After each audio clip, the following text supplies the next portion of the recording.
السلام عليكم ورحمة الله وبركاته. وعليكم السلام ورحمة الله وبركاته يا شيخنا. أحسن الله إليك.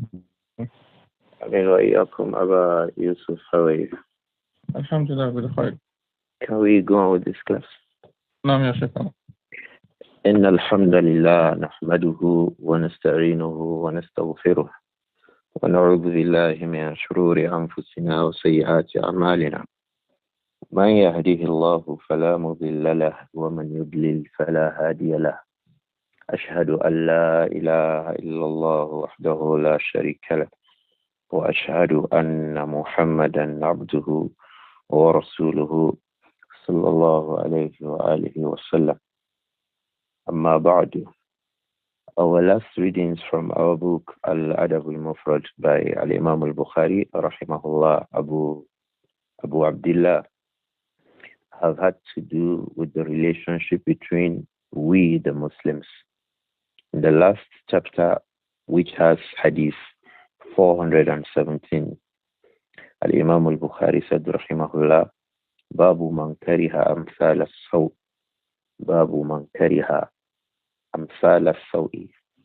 The chapter regarding the one who will discourage, who will take disavowal with the persons living by very bad examples. So much so that when he is described with very bad similitudes, like someone who barks at people. When he is described and ascribed to a dog, like someone who ordinarily shouts, speaks in very, very deliberately high tones, especially without need. He just shouts when he talks to the people. So they would say, he shouts like a donkey. You know, the Quran had also said, Inna ankara al-aswat la sawtul hamir. This verse itself is suitable to come under man kariha amsal as-saw, because this verse, by that, Luqman was telling his son not to take to that bad example. So if it were in Sahih al-Bukhari, many times people think that Sahih al-Bukhari is just a book of hadith. Sahih al-Bukhari is a book of both the Quran and hadith. One of the things that Imam al-Bukhari will bring on that chapters to discuss a particular matter is what? Verses of the Quran. So if it were in Sahih al-Bukhari, perhaps that verse, in Ankar al-Aswat, la sawtul hamir, that the worst, most hateful of voices is the voice of the donkey.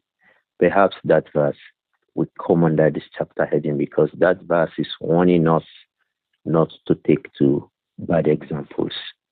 And the hadith we had there under hadith 417 is the hadith where Al-Imam al-Bukhari rahimahullah mentioned his isnad up to the Prophet Muhammad alayhi salatu wasalam, and the isnad is sahih, full of ai Al-Imam Abu Nu'aym al-Fadl ibn Dukayn was reporting from Sufyan al-Thawri, who was reporting from Al-Imam Ayyub al-Sakhtiyani, who was also reporting from another Imam amongst the Tabi'un, Ikrimah al-Barbari, who is also reporting from the companion of the Prophet sallallahu alayhi wa sallam, Abu al-Abbas, Abdullah ibn Abbas, radiyallahu anhum. The Prophet said, alayhi salatu wasalam, Laysa lana masal as-saw. Laysa lana masal as-saw. It is not appropriate for us to take to bad examples. Laysa lana nahnu ahli al-iman. It is not appropriate for us, we the people of Iman, as Muslims, as people of Iman, Laysa lana masal as-saw. It is not appropriate for us to take to what? Bad examples. And one example of bad example, like the Quran told us in the verse we just mentioned, Inna ankar al-aswat la sawtul hamir. It mentioned a bad example, and it showed that it was a bad example. So it is not appropriate for a person of Iman to talk like a donkey, to shout like a donkey, to take to that bad example. Likewise, the Prophet said, alayhi salatu wasalam here, laysa lana masalus saw. It is not appropriate for a mu'min, a Muslim, to take to what? Bad examples. So any bad example that you know, don't take to it, especially from the lower animals. Don't be aggressive like the predators will be aggressive. You aggressively relate to people. Don't be aggressive. Don't be a person people deal with and say, this person is very dangerous. Likewise, don't be trickish. And we shall come back to that. But don't take to bad examples. This is what we are talking about. And that taking to bad examples is not from the way of the people of Iman. The Prophet said, alayhi salatu wasalam, laysa lana masalus sawi. It is not appropriate for us to take to bad examples. Al-a'idu fi hibatihi kal-kalb. Al-a'idu fi hibatihi kal-kalb. One bad example is you give somebody a hiba, a gift, and then you go and take it back. Give me my gift. You gave him a gift yesterday after Salatul Isha. Perhaps you met in the masjid. You gave him a gift. By Fajr, you are asking me, return my gift to me. I have heard of something like that before. Although in that case, it was from the people of Shirk. With a brother, he had to go and say, give me back the gift. So don't take back a gift that you have given somebody. Al-a'idu fi ibati kal-kalb. The Prophet said, alayhi salatu wasalam, the one who goes to take back his gift, give me my gift. He likened it to a dog. So that bad example is what? Going to take back your gift. So what does the dog do that looks like taking back the gift? The way as bad as taking back the gift is, it has a similitude. So don't be like that. Laysa lana masalus sawi. It is not appropriate for us, we the people of Iman, to behave like a dog. So what does the dog do that is resembling what a person who takes back his gift does? That is, a person who takes back his gift, he does something. And that thing is like the behavior of dogs. What is it? يرجع في قيئه. That bad behavior of the dog is that the dog goes to take back its vomit. يرجع في قيئه. It goes to take back its vomit. If you have seen where a dog vomits and then it goes back to take a vomit, it's one obnoxious sight to behold. It's a very bad sight. It's very irritating when you see a dog vomit and then it goes back and swallows that vomit.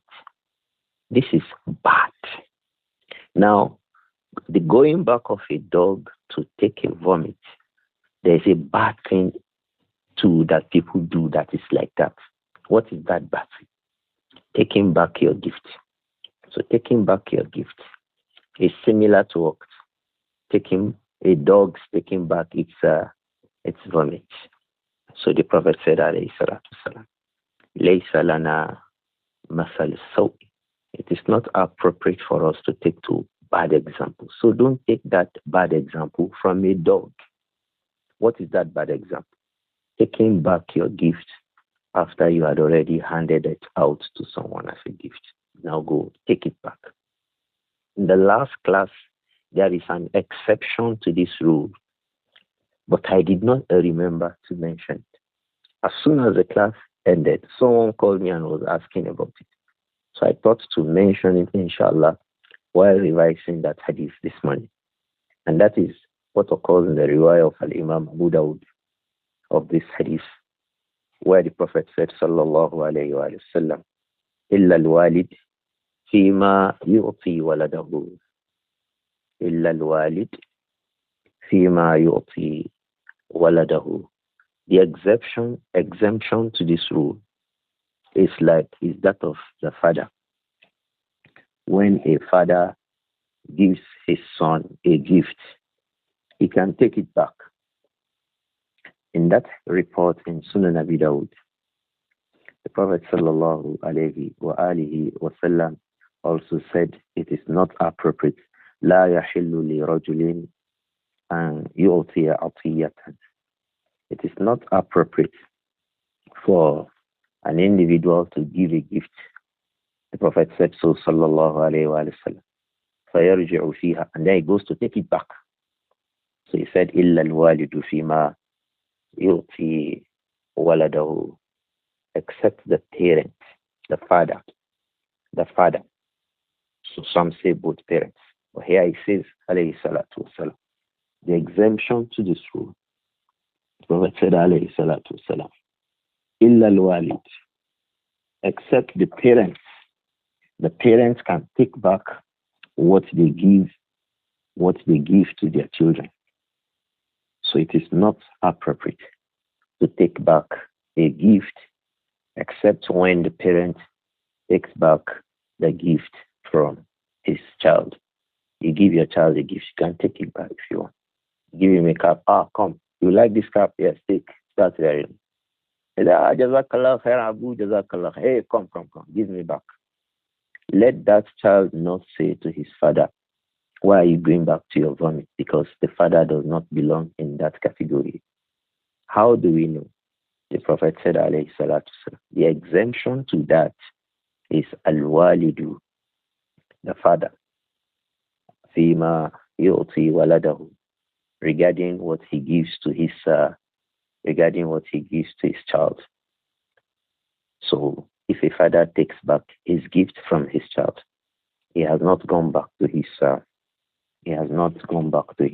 vomit. And we all know that the vomit is haram. So the same way going back to take your gift is also haram.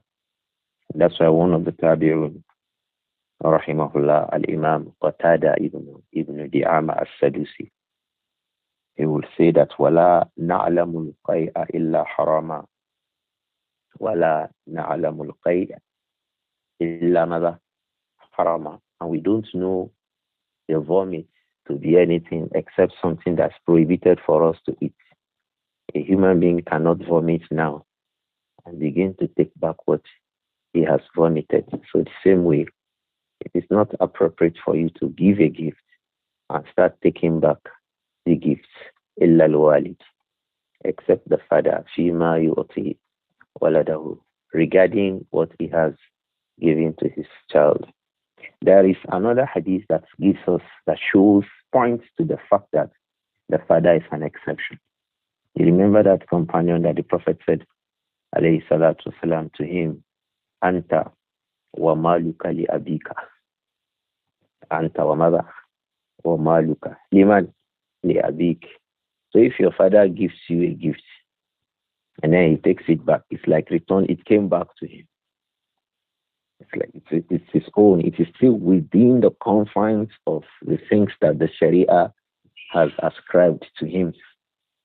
So he can take it. Illa al-walid fima yu'ti waladahu. Before I move to the next chapter, I'd like to quickly stress a point here. What we are saying now regarding this exception, we were supposed to have mentioned it in the last class last week, but I did not remember. It did not cross me, even though I had written it down in my copy of Al-adabul mufrad.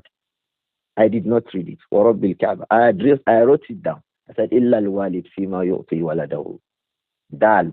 I put dal in the bracket, meaning Sunan Abi Dawud. But I did not remember to read it. This is the benefit of a class that is continuous. If a class is continuous, you may say something today. You give more explanations in the next class. In fact, you can say something today and refute it in the next class. You say, oh, this is what is clear to me now regarding this matter. You affirm it with every vigor and energy. In the next class, you will say, no, that view, I have found out that it is wrong. There is no blame about this. This is how knowledge is. You have a view. Tomorrow you can change that view. Tomorrow you can change it again. This happened to many scholars, including Al-Imam Ahmad ibn Hanbal. Al-Imam Ahmad ibn Hanbal is known for qawlan. regarding Masail. One mas'ala is a lahu qawlan, wa lahu qawlan. He has two views. He has two views. The same thing in Imam Shafi. So sometimes you have a view regarding a matter. At another time, you change the view if you have an opportunity. So if the class is continuous, those who are continuing in that class, they will be able to gradually understand and go on with the class. But if it were in a lecture, I'm saying this because we are also concerned with lectures now. One Saturday, one Shaykh will come. He will give you 1.5 hours talk. He will answer questions in 30 minutes, and you will go. You spend a lot of money. The teachers should engage in classes that are continuous. Classes should be continuous. The Prophet ﷺ had told us that from the most beloved of good deeds to Allah are what? Adwamuha. Those ones that are continuous, wa in qalla, even if they may be small. So let the teaching be continuous. If you didn't mention one thing today, you mention it tomorrow. If you didn't clarify it today, you clarify it tomorrow. If it wasn't expository today, you expose it tomorrow. If it wasn't clear to even the teacher today, okay, tomorrow, inshallah. But if the classes are just one disjointed class, then this kind of follow-up additionals will not be there. Likewise, the student should be regular in class. If the student will not be regular in class, he can go now and say, oh, they've said that nobody should take back his gift. So he will give his son something, and the son will give it back to him. He will take it back from the son, and he will think that what he has done is bad. So he call you, excuse me, I gave my son money, I took it back. Is that lawful? Because he did not attend the next class. If he had attended the next class, he would have known that that matter had been added as an exception to that rule that the Prophet said, alayhi salatu wasalam, illa al-walidu fima yu'ti waladahu. So lessons should be continuous. And the teachers too should not be in a haste. Sometimes some teachers want to read all the books of this world. Pick one book, stand by it, beg Allah to make it benefit the people. Pick one book, stay with it, continue with it gradually. Beg Allah to make you and what you say to the people to be beneficial. Sometimes somebody wants to read Tafsir ibn Kathir to the people. He also wants to read Tafsir al-Sa'di to the people. He also wants Tafsir ibn al-Uthaymin is also a good book. So you get tired and exhausted. Why? You are jumping from one thing to another. Remain on something. Upon it, you get better. You correct yourself. You make additions. You explain more if need be. You revise what you had done. And this is what is appropriate based on that hadith that we cited, that from the best and most beloved deeds to Allah are those that are continuous, even if they may be small. That hadith occurs in Sahih Muslim. So we move to the next chapter in this book, Al-adabul mufrad, by Al-Imam al-Bukhari, rahmahullah. And we come to hadith 418. In it, Al-Imam al-Bukhari, before that, the chapter heading, it says, Babu ma zukira fil makri wal khadi'ah. Allahu musta'an. We said the chapters we have been reading are about the relationship between we Muslims. Don't distance from your brother. Don't be angry towards your brother. Don't begrudge your brother. Don't nurse evil towards your brother. We also say if you find your brother in a position requiring an advice, give him the advice, even though he didn't ask you for advice. But you find him needing an advice, give him the advice. We had said all of this. You see that all these have to do with the relationship between the Muslim and themselves in their gatherings. So another thing regarding this is ma zukira fil makri wal khadi'ah. What are those ahadith, ma zukira, the reports min at-tarhib, about discouragement fil makri wal khadi'ah, regarding al-makru and al-khadi'ah. What does makru mean? The scholars of linguistics say that صرف الغير مما يقصدها بحيلة. صرف الغير, for you to push somebody away from a particular goal he has in a very silent but quiet and perhaps, I don't want to use the word deceptive, but that is it. the man is going to Lagos, but you continue to tell him that just move forward, turn right a little bit, just turn right a little bit, just turn right a little bit, until he turns towards Ijebu-Ode. He's in Ibadan going to Lagos. His road is a long, straight road for 1 hour to Lagos. Now, from inside Ibadan, you begin to tell me, hey, if you just turn a little bit, there's a road there, we can just go. He will think that they are still going to Lagos. So gradually, you begin to make him feel that he is still upon his path. Meanwhile, the path has changed. When you do this to a person, you have made al-makruh. You make him feel, don't worry, just go on. This is al-makruh. You have already changed his way, but you make him feel, don't worry, you are still on the path. This is al-makruh, and people employ it in many ways. Some of the scholars say that it can be employed for goodness. They say al-makruh al-mahmud. Makruh can be mahmud. It can be praiseworthy. How? A person is upon particular evil. So you continue to make him feel that, you can just do like this. You can just do it like this.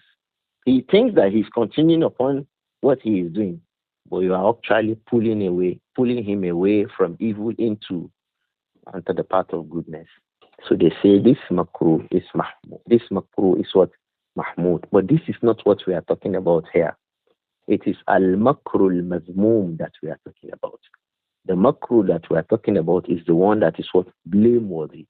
The man is upon goodness, and you begin to gradually push him until he finds himself in an evil or in a danger. He was in security before. He was in safety before. You begin to gradually advise him, talk to him, you promise him. In fact, sometimes you even threaten him. You manipulate him. Manipulation. Some people are very good at it. Yes, they come to you very softly, then they begin to manipulate you. You wouldn't know that you are being manipulated. Sometimes, in fact, they can also come harsh. So it's about manipulation. This is called what? Al-makruh. The man thinks that he's upon what he's upon, but his path has changed. This is al-makruh. A word that's close to that in my mind, and Allah knows that this is his deception. You deceive him to feel that he's upon right. Meanwhile, you had pushed him away from his original goal. As for al-khadi'ah, the ulama say that al-khadi'atu izharu is that the individual should show izharu al-insan ghayra ma fi batnihi. Insan shows something different from what is in his tummy. Like Allah said about munafiqun. Allah told us about munafiqun. يَقُولُونَ بِأَفْوَاهِهِمْ مَا لَيْسَ فِي قُلُوبِهِمْ. They say upon their tongues what is not in their hearts. They say, إِنَّكَ لَرَسُولُ. Allah told us that at the beginning of what? Al-munafiqun. إِذَا جَاءَكَ الْمُنَافِقُونَ قَالُوا نَشْهَدُ إِنَّكَ لَا رَسُولُ اللَّهِ. If the munafiqun come to you, they will say, Nashhad. We swear, we affirm, we vow. Say it. You can push all of this into that meaning, Nashhad. That's what innaka. Certainly, you, Muhammad, la, you are certainly a messenger of Allah. All these, they are vowing and shouting and affirming. They are all upon lies. They are showing what they don't have.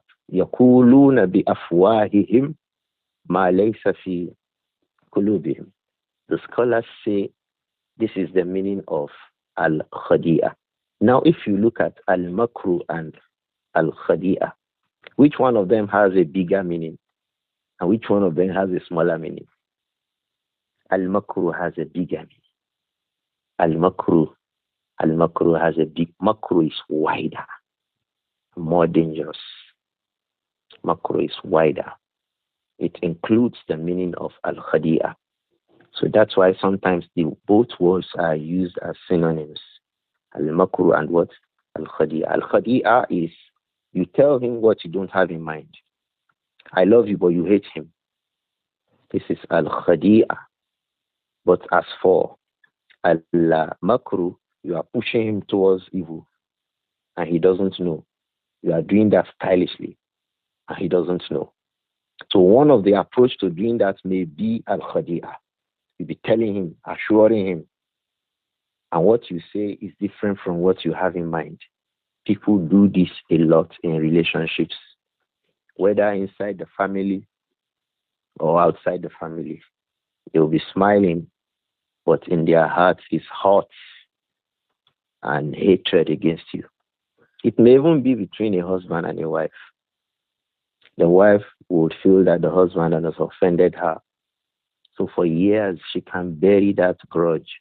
So she'll be smiling, laughing. This smiling and laughing is what khadi'ah. It's khadi'ah. And when he wants to do something good for himself, she will push him away from it. Don't, and she wants him not to achieve that goodness. So what is that she's employing? Al-makru. So that was why when in Surah 2 in the Quran, Allah spoke about the du'afa'u and the malak, the weak people, and those who are eminent in the society. Those who are eminent in the society always dissuade weaker people. So the weak people will say, Bal makru al-layli wa nahar. Itta'murunana an nakfura billahi wa naj'ala lahu andada. So it is your plot, evil plans, your evil makr. What is that makru? They make them feel that, no, don't worry. Don't worry. Just follow us. Just do what we are doing.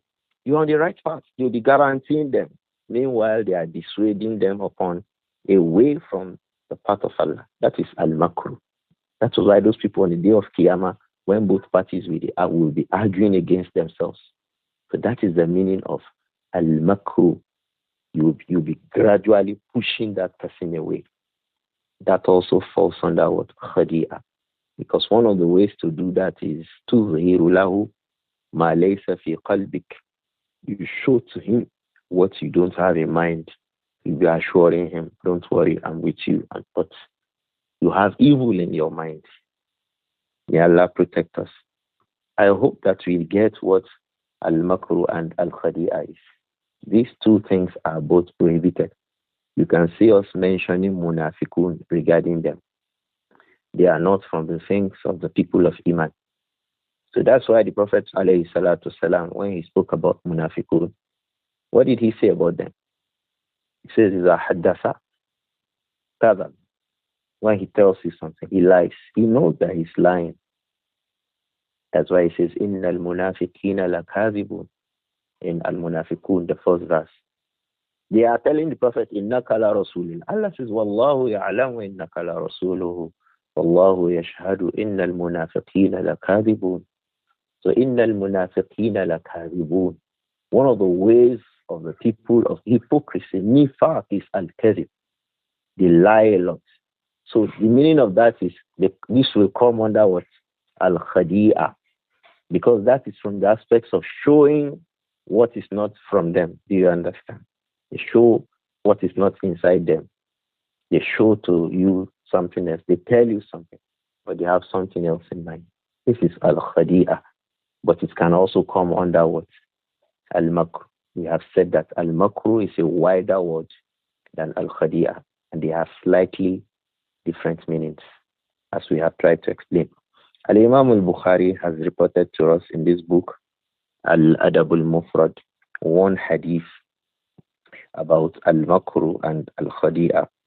And that is hadith 418, where he said, حدثنا أحمد بن الحجاج قال حدثنا حاتم بن إسماعيل قال حدثنا أبو الأسباط الحارثي وصفه بشر بن رافع عن يحيى بن أبي كثير عن أبي سلمة عن أبي هريرة رضي الله عنه قال قال رسول الله صلى الله عليه وآله وسلم المؤمن ضر كريم المؤمن ضر كريم والفاجر خب لئيم.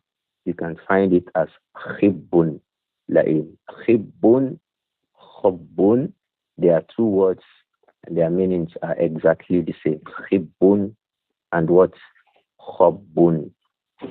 So he said, wal fajiru khubbun la'im. The Prophet said, alayhi salatu wasalam, al-mu'minu ghirrun kareem wal fajiru khibbun la'im. You can say khibbun, you can say khubbun. That hadith occurs as 418. Al-Imam al-Bukhari reported it from his Shaykh Ahmad ibn al-Hajjaj. He is Abu al-Abbas al-Marwazi. He said, Haddathana Hatim ibn Ismail. Hatim ibn Ismail is Abu Ismail. Hatim ibn Ismail, he is Abu Ismail. He said, Haddathana Abu al-Asbat. Abu al-Asbat wasmuhu Bishr ibn Rafi. Abu al-Asbat al-Najrani al-Yamani. Abu al-Asbat al-Najrani al-Yamani wasmuhu Bishr ibn Rafi. His name is Bishr ibn Rafi. And Yahya ibn Abi Kathir. He's talking about Yahya ibn Abi Kathir. And Yahya ibn Abi Kathir, his kunya is Abu Nasr. Yahya ibn Abi Kathir, his kunya is Abu Nasrin. This is different from Abu Naasir. Naasir and Nasr, they are two different words. Is it clear? So it's like saying fa'ilun and what? Fa'ilun. So Yahya ibn Abi Kathir, Abu Nasrin al-Basri, reports this hadith from Abu Salama. Abu Salama in this isnad is the son of Abdurrahman ibn Auf, the well-known student of Abu Huraira. And here he's reporting from Abu Huraira radiyallahu anhu that قال رسول الله صلى الله عليه وآله وسلم. The Messenger of Allah sallallahu alayhi wa sallam said, Al-mu'minu ghirrun kareem. Al-mu'min ghirrun kareem. Al-mu'min, the person of Iman, the believer, the one who believes in Allah, he has attributes. The attributes of the one who believes in Allah subhanahu wa ta'ala and other articles of Iman as we know them. The person of Iman, Girun, he is a dear, innocent person. Girun is dear, is innocent, is there, is innocent, is straightforward, easy-going person. Girun is a dear. If you see him, you like to have something to do with him. This is from the attributes of Iman. You see the man just going, you like to have something to do with it. Birrun. He's just going his way, but you like to have something to do with him. So he's dear. Any person who sees him likes to have something to do with him. He's straightforward, easy, calm, Kareem. He's Shariful Akhlaq. When he now talks, you saw him, Abi. You like to have something to do with him, Abi. He's a nice, innocent person, straightforward, easy-going person. He is also Kareem. When he now speaks, he's noble. And when he behaves, he's noble. Subhanallah. Al-mu'minu birrun kareem. I wish that we all will be struggling and making more efforts to be like this. Look at how our religion insists and teaches us with every lesson about changing our behavior, changing our character. It says, Al-Mu'minu, the person of Iman, Birrun, is a dearly person. He's dearly Kareem. He is Sharif, Shariful Akhlaq. He has noble characters. If you see him, he is Gir. You like to have something to do with him. His look, he's well dressed. He's not bobbing the head that when you see him, you start feeling uncomfortable. He's not dressed in any way that brings indecency. And he is Kareem. He's noble. He's eminent as a person. When he speaks, you see honor in it. When he interacts with you, you see honor in it. He will not want to go, let's get it down. No, there's no bole kaja in the life of the mu'min, the person of Iman. So if you find a Muslim behaving bole kaja, it is because of little Iman. If a person has sound, huge Iman, you will see he will keep away from these indecent practices, indecent speech, indecent character. In his dealings with people, he's watching what he says, he's watching what he does. He's watching what he says, he's watching what he does. This is the meaning of Gurun Karim. He's a honorable person in his affairs. So this is the person of Iman. Wal Fajr. On the flip, the other side of it, Al Fajr, the criminal. May Allah protect us. Khabbun La'im. Khabbun La'im. Khabbun is the man's being deceptive. Khida. This is the chapter heading now. He is deceptive. Fajr is deceptive. He's never straightforward. He'll be showing something or he has something different inside his mind. It's not a good way for him to be. Khabbun. This is where Khadi'a and Al-Makru come in. Al-Khadi'a and Al-Makru come in. When the man is what? Khabbun La'im. But the real word itself where Makru falls into in this hadith is that Wal Fajru Khabbun or Khibbun. He is very, very dangerous, very treacherous. If you relate with him, this man is dangerous. If the people see you dangerous and you are truly dangerous, this is not from the way of the people of Iman. Fajr here are people who are very far away from Iman.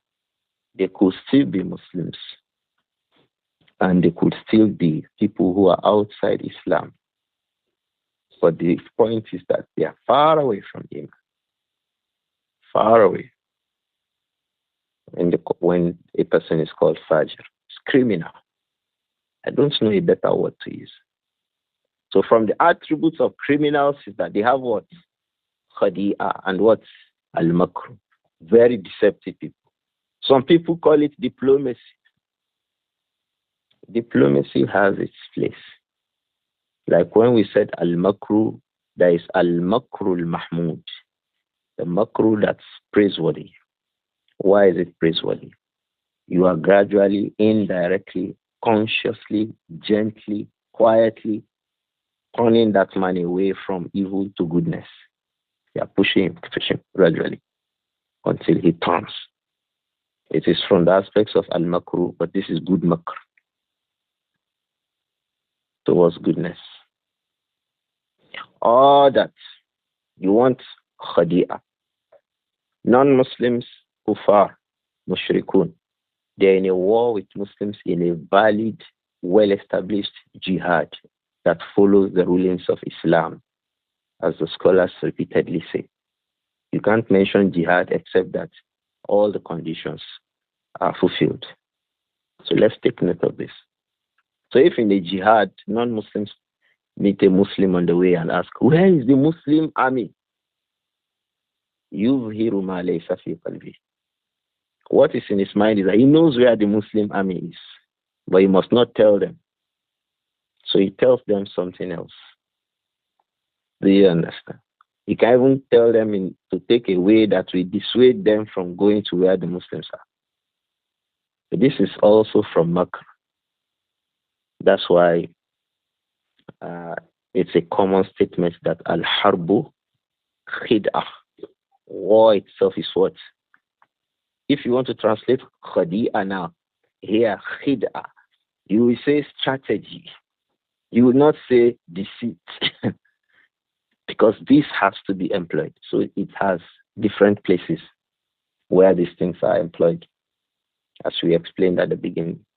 But al-la'im, al-khib, somebody is upon the path of righteousness. You want to push him to unrighteousness. That is bad. That is a fajr. Criminals want others to be like them. If you see girls who misbehave in the streets, they want other younger girls to be like them. So they are the ones who will introduce the smaller girls to boyfriends. Useless girls in the streets. They are the ones who introduce the younger girls because she's fajra. She now introduces that innocent girls into, she brings it up on makru and what? Khadi'a. Because she is what? Fajra. So the Prophet said, alayhi salatu wasalam, wal fajiru khabbun, is a deceptive person. La'im, very, very bad person in their way of life. La'im. In their basic, the way they are, they are bad people. La'im. And then stingy. Somebody who is bad and stingy. He is what? La'im. The one who is what? Bad and stingy. It's called what? La'im. So that is, those are the attributes of Al-Fajr. So the Prophet said, alayhi salatu wasalam, wal-Fajru khabbun la'im. The Fajr is what? Khabbun, deceptive. La'im, bad and stingy. May Allah protect us from this. This hadith is clear evidence that al-makru and al-khadi'a are prohibited in Islam. Don't be a deceptive person. You are in a relationship, you have brothers, you are talking about a project, you're already planning how you want to deceive them. You are planning how you want to deceive them. You are planning how you want to manipulate the rest of them. May Allah protect us from these evils. I think that will suffice, inshallah, on Hadith 418. The Prophet said, alayhi salatu wasalam, al-mu'minu dhirrun kareem, wal-fajiru khabbun la'im. The people of the person of Iman is dhirrun kareem. Dhirrun, dearly, kareem, noble. So dear, when you see him, you like him. Kareem is very noble. As for the Fajr, he is what? Khabbun la'im. He is deceptive, la'im, bad and stingy. He is not nice at all in his speech and in his character. That's why no matter. A person may be rich, he has money, he has this. But when you see him, you say, this man is la'im. Why? He is what? Khabbun la'im. The la'im is the one who is stingy and he's bad in his way of life. Same. When he talks badly. When he behaves to you, he behaves badly. This is from the way of criminals. May Allah protect us. We go to Hadith 419. And this Hadith is Hadith that Imam al-Bukhari calls it Babu Sibab, the chapter about Sibab, Ihanatul Ghayr, Bikalamin, Qabihin, Wajarihin, Sa'at al-Ghadab, Ihanatul Ghayr, Bikalamin, Qabihin, Wajarihin, Sa'at al-Ghadab, Ihanatul Ghayr, As-Sibab, which is from like saying sabbahu, yasubbuhu, sibaba. That is the verbal noun form of that word. So what is as-sibab?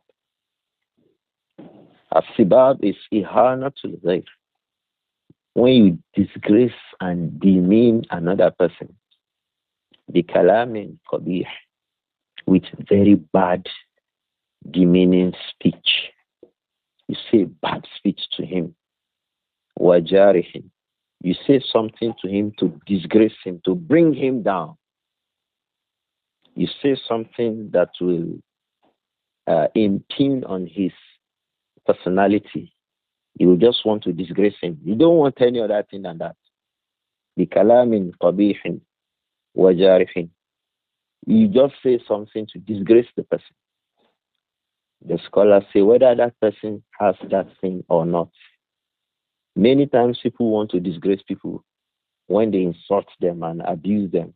They say things that those people have. They say things they don't have. You just want to disgrace them. So that person is a sab. And what he's doing is what? A sibab. Disgracing people with negative speech. Especially sa'at al-ghadab, during anger. He's angry. He starts embarrassing the people. Many times when we discuss these matters, I'm sure every one of us will be knowing where he belongs or where she belongs. It might be the woman who, whenever something happens, she becomes a sahaba in the house. Very abusive. Insult the man. They will say, insult the nonsense out of his head. No problem. Just hear what the Sunnah has said about that. The other way around, it could be the man. The slightest excuse, it is insults and abuse. Why? He wants to bring the people down. It's not even a nasiha. Say, stop doing this. Stop this. Stop this. Don't do like this again. This one is bad. This one is... It's not about that. It's about just bringing down the person. So this is bad. And the advice will be on both sides.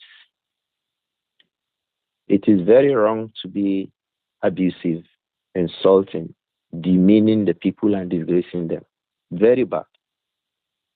The other side of it is that avoid doing things that will make people to disgrace you and embarrass you. Because some of the people, you start saying, you see now, don't be disgracing people. You don't also do something that will bring disgrace to you. It's both sides.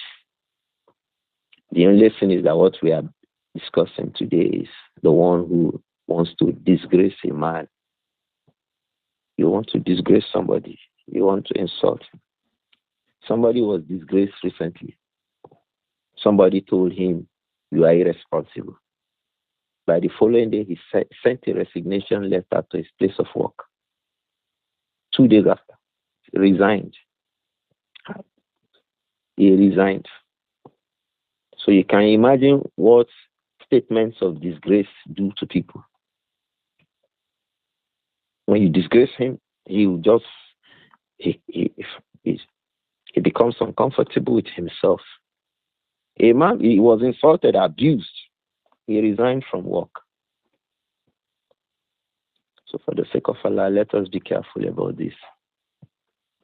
It appears to me that the time is fast spent, but in 10 minutes we can quickly explain this hadith 419.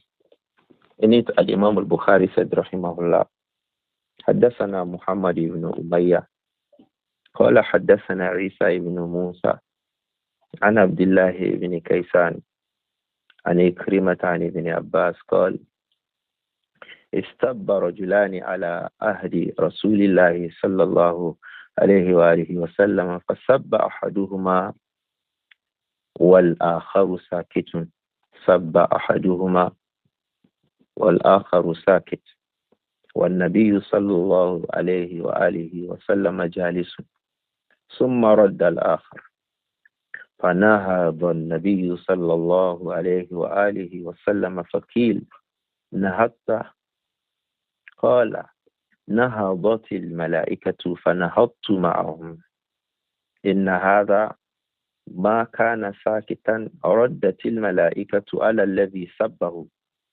فلما رد نهضت الملائكة. الإمام البخاري said حدثنا محمد بن أمية, that is Abu Ahmad al-Qurashi.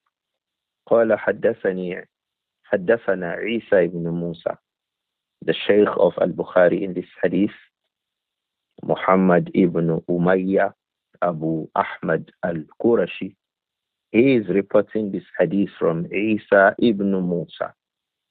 Gunjar. Isa ibn Musa has a nickname. Gunjar. He is reporting from Abdullah ibn Kaysan. Abdullah ibn Kaysan is a weak reporter of hadith.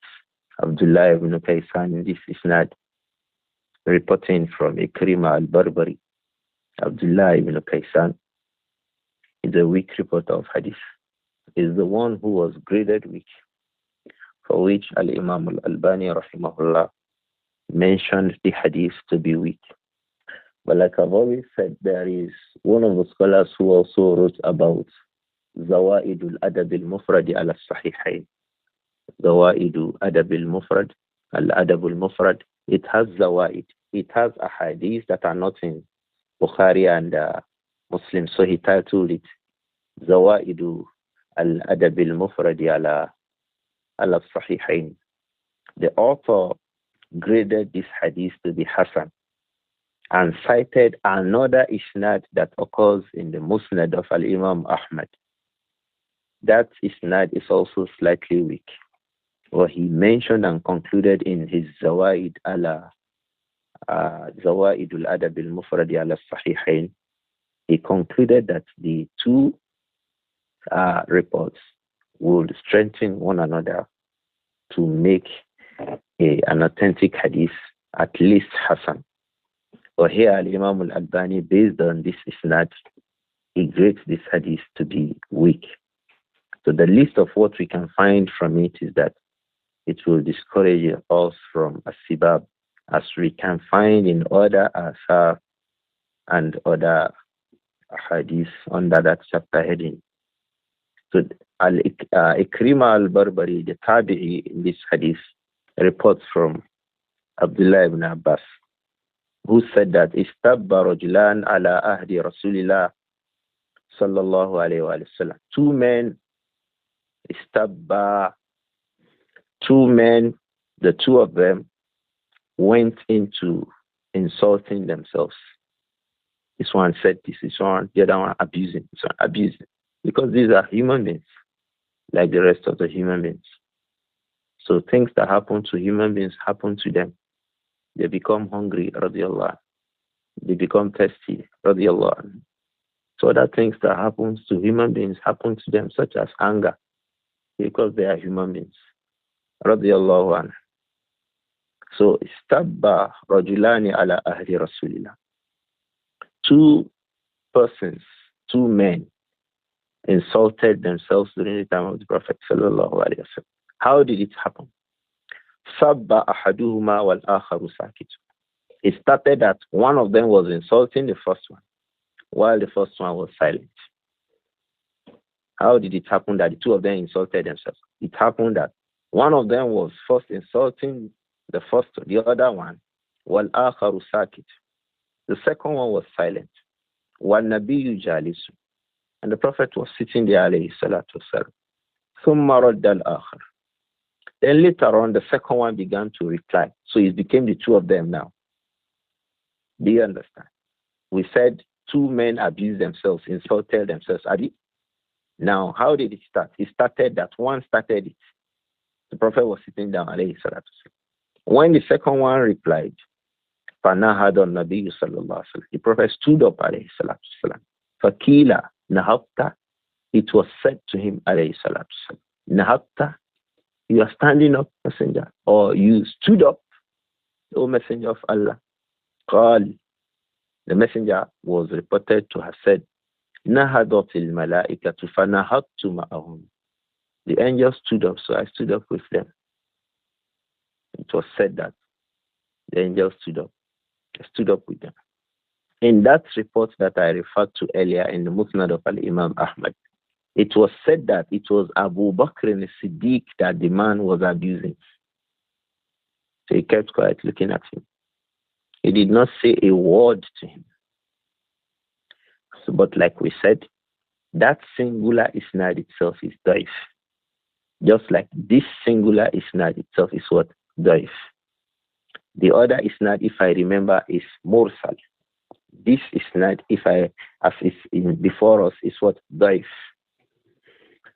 So I mentioned that one of those who have authored Zawaid from Al-adabul mufrad al-Sahihain, he mentions this hadith to be Hasan li ghayrihi.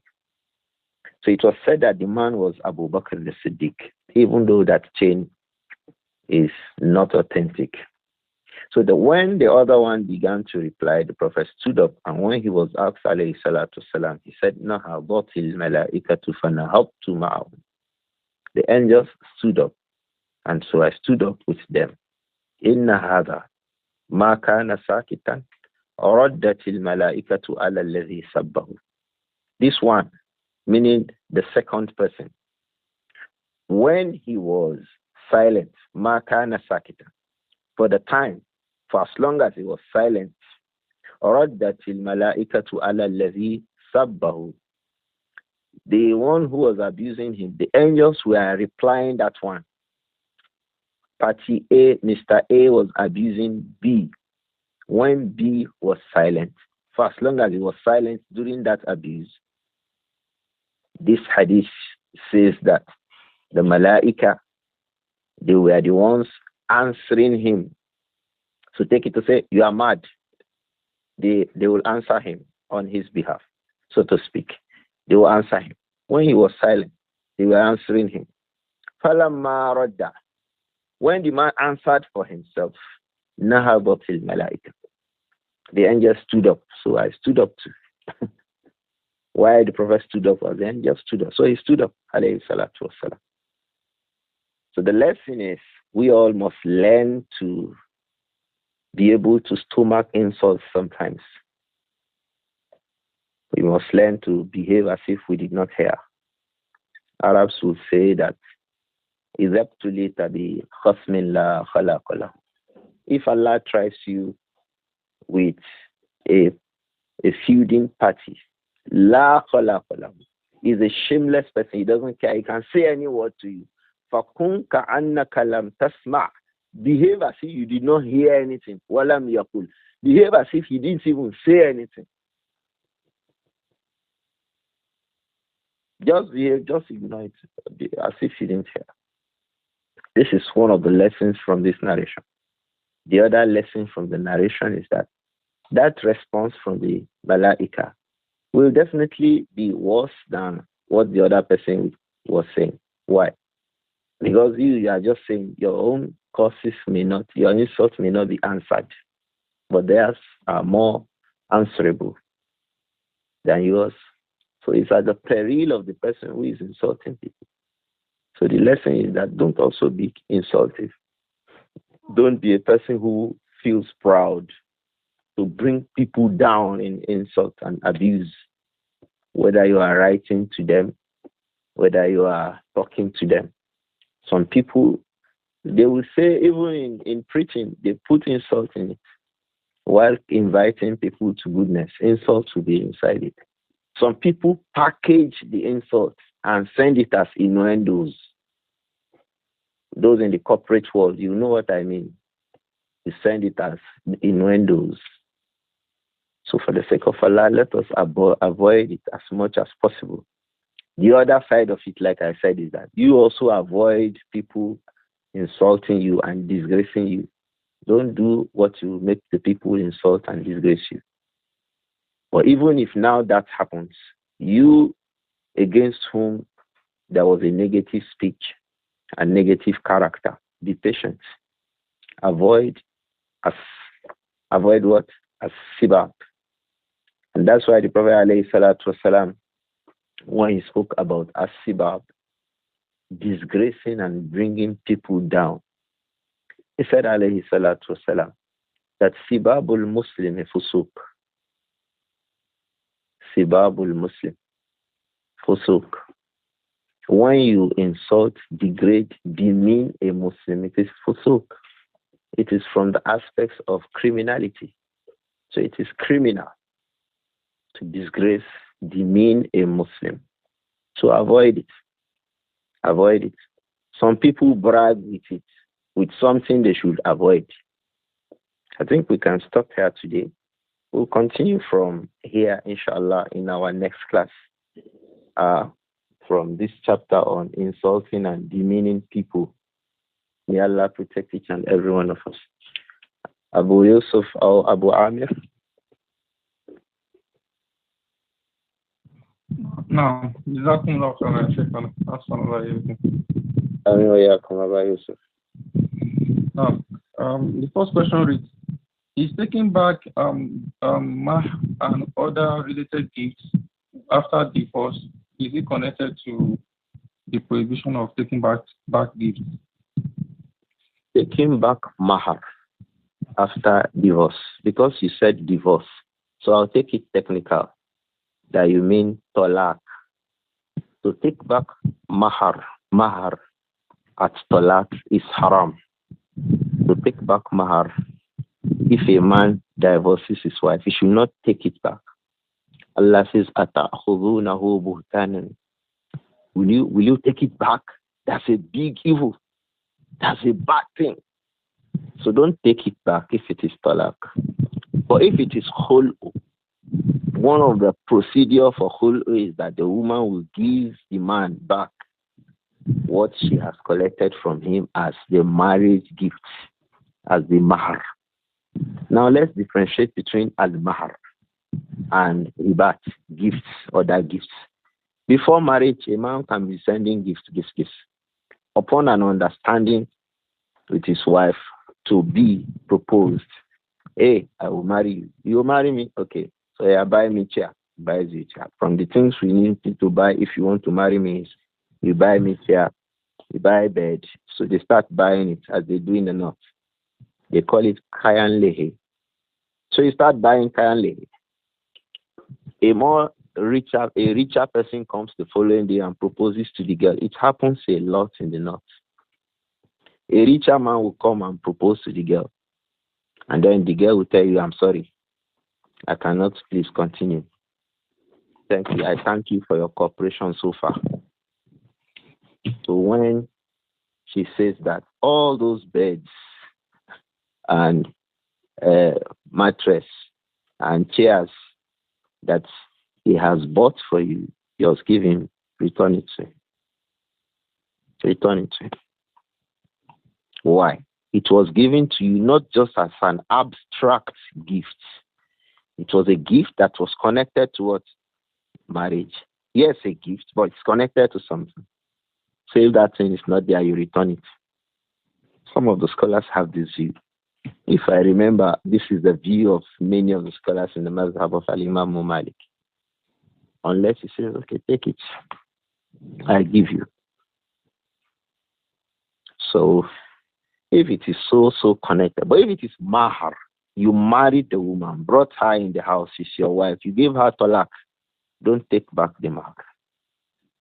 Don't take it back. Allah clearly prohibited that in Surah An-Nisa, and I think again in Surah Al-Baqarah.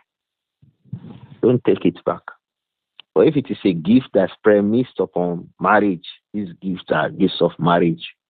Yes, on the day of marriage, we are bringing it, and then marriage, andaga, aure, as they say, the marriage becomes cancelled. Those things, he gave it back. He brought a bag of rice, a bag of beans, and all of these. Those who have passed through that stage know things like that. So return those things to the man, because they have a condition that makes them become yours. If you marry me, these things become yours. So it's not a straightforward, clear-cut gift. I hope it is clear about Yusuf. No, yes, Shaykh. No. If a man gives his wife mahar and then he borrowed it from her and he couldn't pay back until he died, what is the ruling? It will be taken from his estate before the estate will be distributed. The rest of it will be distributed. No, do you understand? Is it clear? No. That is clear in many verses in Surah An-Nisa. It will be taken out first. Do you understand? Just like the wasiyah too. If he has a wasiyah, a will. You know, in Islam there is difference between the inheritance and the will. So if he has a wasiyah, the wasiyah will be taken out. Like wasiyah He is giving a gift to somebody who is not entitled to inheritance. So it will be removed first. I mean, it must not be more than 1/3. 1/3 of the total estate left behind. It mustn't be more than 1/3. If it is lesser than 1/3, it is better. Do you understand? If it is lesser than 1/3, I am talking about the will, it is better. But the will is different from inheritance. The inheritance have a people that the Sharia has said these people are entitled. Those who are not entitled are the ones who can receive wasiyah. So those who can receive wasiyah, that wasiyah must not be more than 1/3 of the total estate left behind. So from the things that will be removed is wasiyah and what? Dain. Remember the wasiyatin our dain. So you remove the dain too. And one of the dain is the debt that man is owing his wife. It will be removed. It may not even be mahar. Men borrow money from their wives. You know, sometimes women could be very rich. They are not going anywhere, but they have money. Take example, our grannies. Our grannies don't go anywhere. And many grannies are richer than us, their grandsons. I always say this. Grannies always have money. They will tie wrapper, tie this, tie that. If they start opening those wrappers now, you see money there. I remember when I was an undergraduate, I used to go to my granny to get money. If the supply from home is not fast enough. At that time, there were no phones. At those days, no phones. The phones there were table phones that you roll. You roll it, it's do you roll it. And the number of homes that have those phones were very numbered. On our street at that time, there were about 3 or 4. And the number of houses on our street were more than 100. So if 100 houses have like 3 phones, how many times can you call? You have to call, tell them they should come and sit down and wait. So you go to public phone booths. You call them to come. You'll be counting the time that they will come. So when the supply was, if the power line becomes delayed from home, I quickly went to my grandmother. She would just say, bring that bucket. When you bring the bucket, she say, open the bag. When you open the bag, there'll be one cloth there. You see one cloth. So inside that cloth, there's one small cloth again. When you open that small cloth, bring it. When you now bring it, you now open one wrapper from the pot. Under that wrapper, they will still be opening until they will get to one big lump sum of money. So women are like that sometimes. So if a man borrows money from his wife and that man dies, the money should be removed from the estate of his wife from the estate of the man and given to his wife before the inheritance. And that is not her inheritance. So it should not be mistaken that it is part of her inheritance. It is money due to her from the man when the man was alive. I hope this is clear to Abba Yusuf. No, ya Shaykh. I mean, please, where is the line between being courageous in retorting at the abuser as a way of preserving one's honor and a sorrow that is praiseworthy? We will come back to these discussions in the next class. No, ya Shaykh. Sometimes, yes, sometimes it's good to respond. And the best of what is recommended to us is not to respond. But we'll come back to that, inshallah, and subsequently. The best is not to respond, especially if he's saying what is used. If he's saying what is not in you, say, look, what you are saying is not of me, you. And if he's saying what is of you, that's good for you. It's a sermon. So you see, head or tail. If he's saying what you have, abusing you, you are a tall person. The man is abusing that. Look at you. When we're younger than this, in places where we speak pidgin English, we call tall people ogologo. So you see, it's abusing you. See him, ogologo. So you say, oh, thank you. That's how Allah asked it to me. If you're already tall, just accept it and move on. But if it is not in you, then it is too clear that the burden is on him. You are tall and he's abusing you that you are short. Do you need to reply? You are a tall man. The man said that, look at you, you are short. Do you need a reply? You don't need to reply. So head or tail. Al-Imam al-Shafi'i, we will come back to he has poems on these. We'll read some of those poems. So even though it is not from my way to be reading Shaykh, and I had taken to that advice from him to Rahimahullah. He says, Laula al-Shi'ru. He says, Laula anna al-Shi'ra lil-ulama'i yuzri lakuntu ash'ara min labid. Lakuntu ash'ara min labid. If not that, singing poem. Lil-ulama'i yuzri. It will be bringing down the status of a scholar. In our own times now, what we used to know a scholar is that he's singing poem. Here, when a scholar is invited to give a sermon, he will start singing poem. Instead of reading a verse of the Quran or Hadith and explaining it, he will start singing poem. Shafi'i said, Lil ulama yuzri. It brings down the status of a scholar in Islam. If not for that, lakuntu ash'ara min labid. I would have said even more poems than Labid. Labid was a well-known poet among the Arabs shortly before Islam. He accepted Islam anyway. So the issue here, Allahu Alam, I hope that it is clear. And we stop here today, Abba Yusuf. We meet in the class in the evening, inshallah. No, barakallahu fikum. Ameen wa fikum barakallah. Assalamu alaikum wa rahmatullahi wa barakatuh. Wa alaikum assalam wa rahmatullahi wa barakatuh.